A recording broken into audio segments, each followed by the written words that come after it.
and welcome to FC Goa TV. You're watching Simply Football on Prudent and I am Neeraj Prabhu. FC Goa are in the semi-finals of the Indian Super League for the third time in the 4-year history of the tournament. Sergio Lobera's boys scored a 3-0 victory at Jamshedpur FC in their final league match and booked their place into the semi-finals of the ISL 4, where they will meet bitter rivals Chennai FC.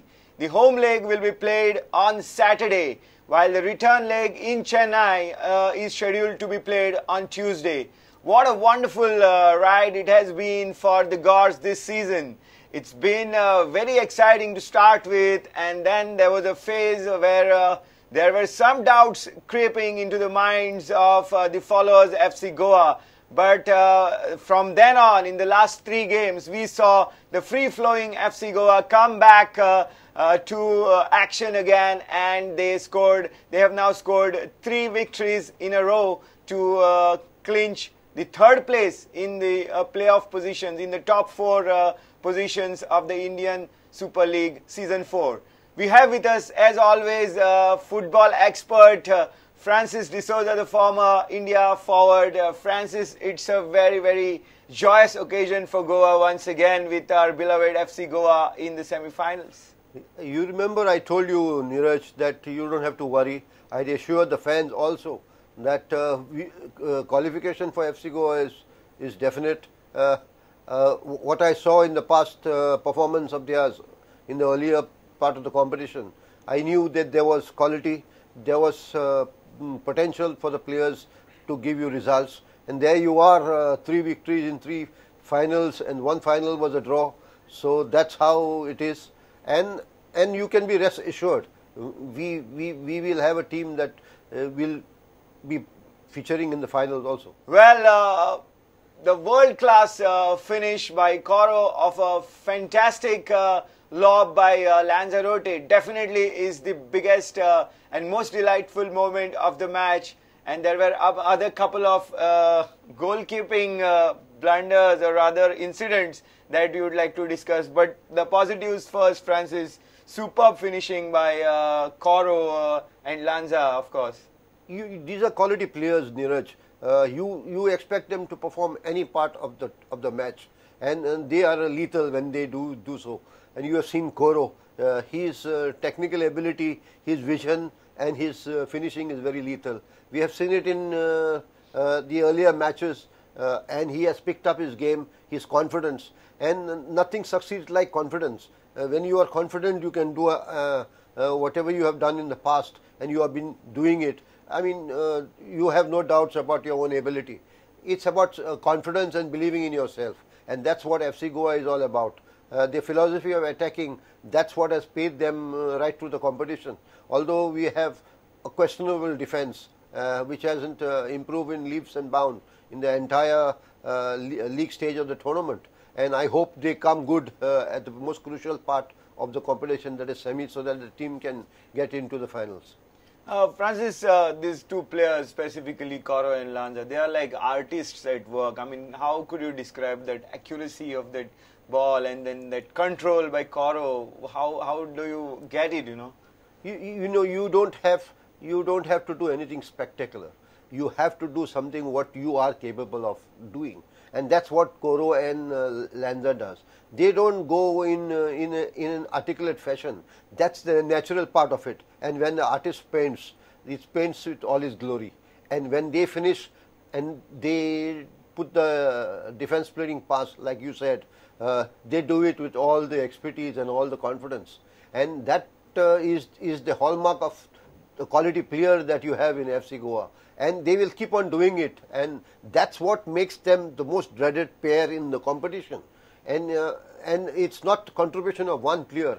Even if you have seen, Lanza has been there in the scoring list, right. High on the scoring list. 12 goals. Yeah, so he has not only been a creator for Coro, he has been converting chances and his craft into goals. And he is a strong contender also again for us to produce that defense splitting pass and opportunities for Coro to score goals. Right. Ferran Corominas is now on 18 goals for the season, while Lanzarote is on 12. While FC Goa have now scored 42 goals in 18 games, and that is 7 more than runaway leaders Bangalore FC. So this tells us a lot about FC Goa's free scoring nature. Even if Bangalore FC look to be a very compact and the favourites to win the title, FC Goa have really been on the ball very much and scored a lot more than Bangalore. Yes, Neeraj, you know, Koro, Lanza, Yahoo and Edubidia, and now with the induction of Bumo, they are the people who create pressure on the opponents. They don't know what to expect from these great quality players. So they are aware. If I am Koro, I am aware what a pressure I create on the opponent goals. And very rightly, as you said, Koro wasn't getting the ball like within the first 10 minutes with the blunder that Subrata Paul created. It is only the pressure that these players create which makes the opponents react. And the reaction was such that he had to get the red card. Right. Let us now take a short break and come back soon.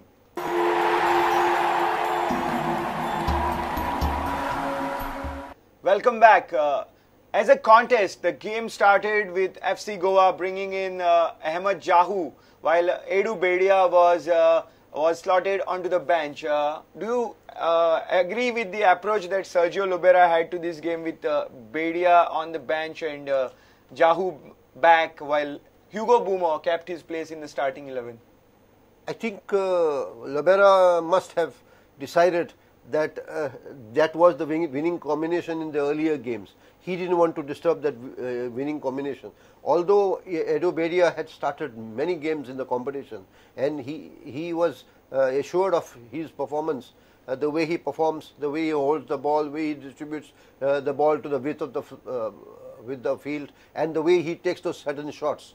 He's all aware of Edu's quality, right, but not to break down the confidence and the results that this team achieved in the last 2 games. I think so. That was his state of mind, Lobera's, to induct Bumu, because he created that panic, he created that attack. And Bumu is a player who very rarely you see he's passing a ball backward to his halfback or to his defenders. But he is more of an attacking player, and he creates that panic because he's very good with the ball, running with the ball, and he takes sudden shots. So in order to create the pressure on the opponent team, you have a 3-pronged attack of Bumu, Koro and Lanza. So I think Lobera must have tried to use that strategy in fielding him.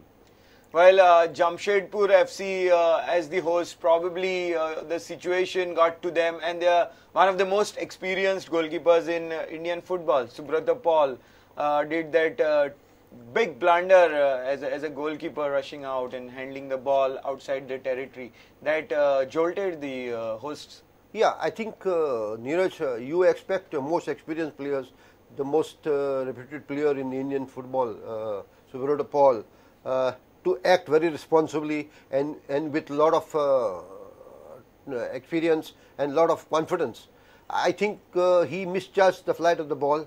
The pressure created by Koro with his run put the extra bit of pressure on him, and he was in double mind because he failed to judge the flight of the ball and the position where he was. And I think he couldn't let the ball go away in that earlier part of the match. And he was double-minded. In fact, I thought he was double-minded. But then it was one rash of moment of madness that completely destroyed his team. And that's where everything went off for Jamshedpur. They showed some promise in the first initial few minutes. And I thought it would be a very good contest. But then that rash moment from Subrata Paul, I think, killed it all and put the advantage back to FC Goa. In the post-match press conference, Jamshedpur FC coach Steve Coppell has been reported to have said that the 3 goals they considered was due to their numerical disadvantage. Do you agree? And not due to any defensive lapse? Neeraj, even if you have Koro, Lanza, Bumos, the Goan FC team which is performing so brilliantly, you would put pressure even on a 11-a-side team and create all the chances and score goals. So a 10-man team was a very big disadvantage. It sent panic among the players. There were reactions, there were frequent calls to referees, shows how much pressure they were under and what chaos was created in that. The tempers were rising like anything. Yes, and that's a result of the numerical superiority that was created by Subrata Paul. They were at advantage and they knew what was coming at them with Koro and company. So they were expecting to use another tactic, maybe in hassling the referee, hassling the players, and toning down the attack towards their own goal. So try to disturb the concentration of the opponent teams. Right, yes, and that didn't affect though, because FC Goa boys really kept performing and kept the goals coming, so they were not affected by that, and FC Goa's play was quite focused. You know, the maturity that they have got now after playing together for a long time.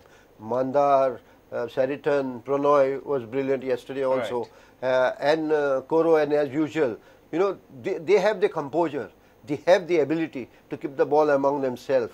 And I don't think that occasion also was such that they had to draw or had to win. Yes. And they were all, FC Goa was going for a win. So I think keeping their composure was the best thing that they did.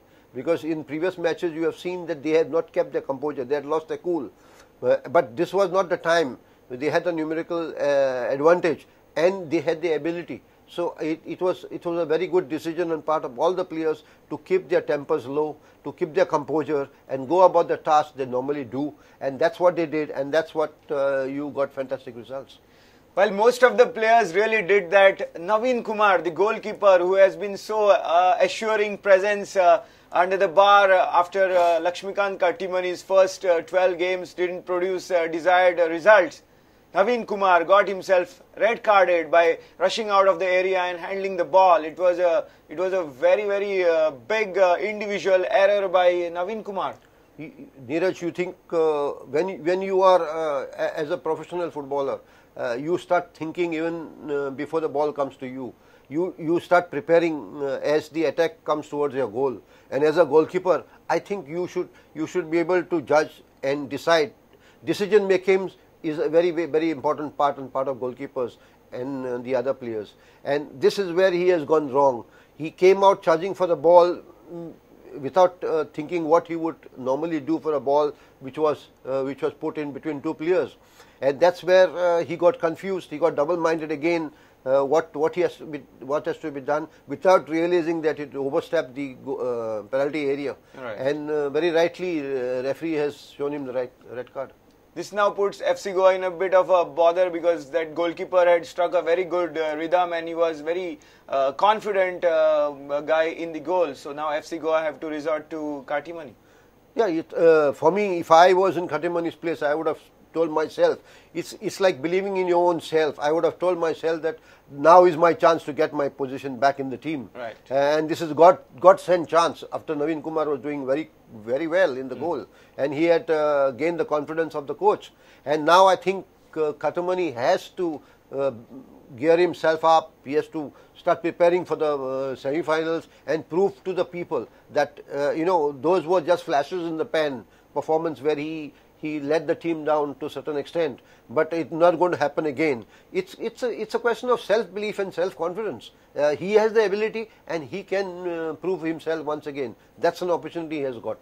Right, and to be fair to Lakshmikant Kattimani, he came on in the 75th minute and helped to maintain the clean sheet that Naveen Kumar had done till the 75th minute when he got sent off. So yesterday's match was also the second clean sheet of the season for FC Goa. Now looking forward to the semi-final battle with bitter rivals Chennai FC. On Saturday, FC Goa will host the South Indian club, and the battles with Chennai and FCs have been very famous and very much full of incidents. But this year, FC Goa won 3-2 away and lost 1-0 here. So it's been balanced with regards to the results in this season between the two. Neeraj, these big matches are always a mind-boggling issue for all the players. I mean, it's not so much for the players because the players must have not, same players must have not played earlier in the earlier competition. But it's the fans that push you up in the match. Right. It's the fans that ask you to give more than what you can really give. And I think now the players are very aware of the rivalry between both the teams. And I think there is nothing different FC Goa should do. I mean, they should continue playing their cool, composed, possession football, and Koro and Lanza should go about doing the job just the way they should do. There is nothing different that you can do in a game, honestly, after having played football at a higher level. But it's your seriousness, it's your focus, and it's your self-belief. You start. Most of the Indian players, I don't know if they think professionally when they come on the field. But when you have such competitions, you got to start thinking like a professional. You got to prepare yourself mentally as well as physically for the match. And I think there is nothing different you can do in a game as you have done in the past. It's just the same thing, but only your approach changes as per the performance of the opponents and the given occasion on the day. Considering it's the home leg, FC Goa should start on an attacking note with Bumo in there, or do you think there should be stability to start with? I think there will always be about caution in the first leg of the competition or in a double leg semi-final. You will not try to go all out, and I think FC Goa will be cautious and tread carefully as they go forward in getting the results. And I'm sure that they will be cautious as well as crafty in getting the victory in Goa, because they should start getting victory in Goa itself, the goal difference in Goa itself, then waiting for the away match. And I think that's what with their prime motive and the coach's motive too, in getting the results here in Goa itself, in the home ground. So judging by the run of form now with 3 consecutive victories and in a very free-flowing manner, what's your prediction going to be? What's your feeling? I think FC Goa should not have a problem here getting a lead in the first leg because the confidence has grown tremendously. They have been getting 2 or 3 more goals in every match, and confidence is something that is achieved only after you perform. And the run of the last 3 matches, I think they have done extremely well, and I hope they continue and carry it in these semi-finals to come, and then we should see them in the finals. Right. So there you are. Our expert Francis D'Souza believes that FC Goa can take their confidence forward and really get the result at home. That would put them on a very strong footing going into the return leg of the ISL 4 semi-finals against Chennai FC. What was the result of FC Goa's home game against Chennai FC in ISL 4? A. 0-1 defeat, B. 5-2 victory, C. 3-4 defeat. SMS your correct answer, FC, correct option, with your name and taluka to 9011043390. Contest closes on 9th March at 2 p.m. Winners will be declared on the same day in a special program. So Goa, let's football with your favorite channel, Prudent. That's all the time we have in this show, and we will meet on the pre-match eve, on the eve of the match in the pre-match show. Keep watching Prudent. Goodbye.